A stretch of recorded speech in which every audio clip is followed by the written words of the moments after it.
This year at Designex, we were proud to bring out Patrick Frey, Creative Director of Pierre Frey, French textile house. We couldn't have done this without the help and support of our exhibitors Millgate.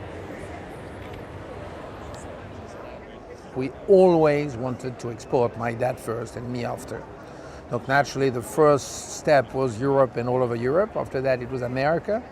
And so 30 to 25 years ago, we decided to come to this part of the world. And Australia is, even if 25 years ago, the Australian were selling a lot of American fabrics and English fabrics. And we think that with the time going, tastes change. We came here 25 years ago, had different agents. I did it myself. I came 4 or 5 times and realized that very quickly there was a really good market, especially in Sydney and Melbourne. And 15 years ago I met Pierre and we created together Millgate because he wanted to work. He was working on fabrics in America, came back to Australia because his wife is Australian. And that's how he created Millgate here. You know, my dad used to say, when he had bankers or people coming to see him, he said, "I'm not rich in euros, I'm rich in meters." Exactly what you say. I mean that the stock was very big and that all our money is in the stock. Absolutely true. Well, that's a question of, that's what we prefer to do.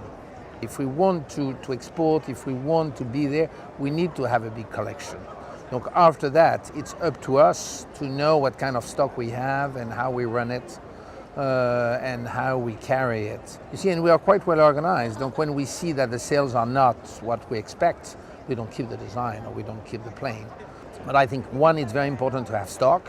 And second, I love creation so much that it's difficult for me to stop and say, no, I'm not going to do it.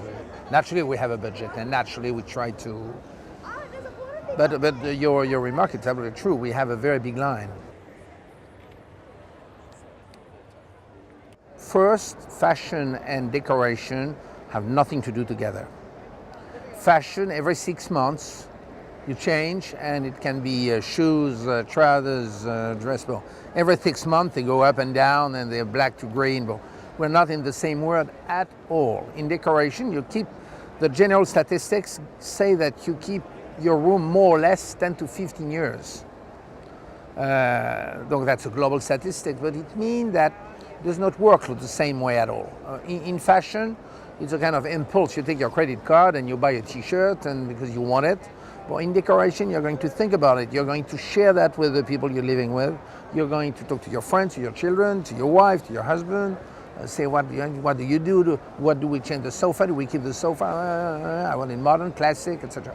Look, it's not at all the same process. You can mix things more. In decoration, you inherit from a piece of furniture you had, or you have a painting that you love, or you have a carpet that you want to keep, or you have a present that.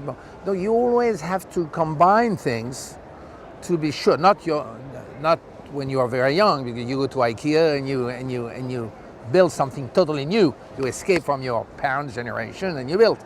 But when you are 30, 40, 50, you don't want to get rid of everything. Sure, you can change, but it's not the same world. And I think that, except for certain people who move radically and go from Australia to France and say, I leave everything and I began from something from scratch. The majority of people, they always want to keep a few things. We talked about it concerning the collections before. That's why I have 4 lines. After that, you choose or the classic way or the modern way. You want a design or don't you want a design because you just love plains. If you love plains, you love bright colors, or do you want black and white or gray or natural? You see, there's so many possibilities.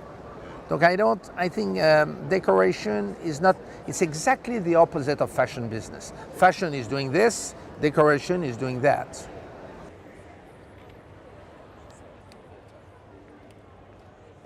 I think it's very dangerous to be on your own too late. But when you have a young team with you, pushing you and exchanging with you, it works. Like you see, my sons are just 30, 32, 33. I mean, I have a few years to see. But I think it's a business where it's difficult to be two.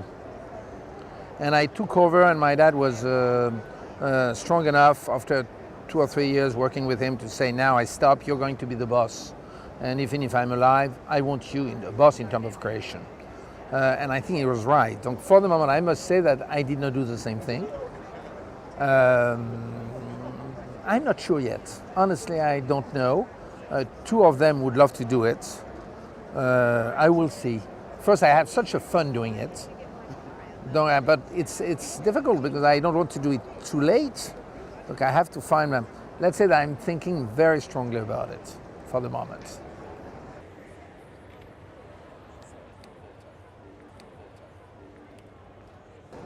No plan, and if I have what plan, it's not automatically to be big or to be important. I really don't care. It's just to do what I love and try to please people. And if I can honestly survive or grow the company by doing things that people are going to be happy with, and if I can give pleasure to their way of life, that's what I try to do. After that, if it's successful, I will be more than happy naturally, because I think the pleasure of a company is to grow. But I don't grow because I have to grow. I grow because we grow, and also because I have, as we said, 3 children with me, and I think it is their job. Are they going to do it very big or just going to keep it the way it is because they think it's difficult to be too big, as we said before, problem of stock and all this? Possible. No, what I would love to do is something else. I love furniture. I love wallpapers, I love wall covering, I love paint, and perhaps that other than fabric, I can be open to different fields, but in the same, always in the house, in the decoration world.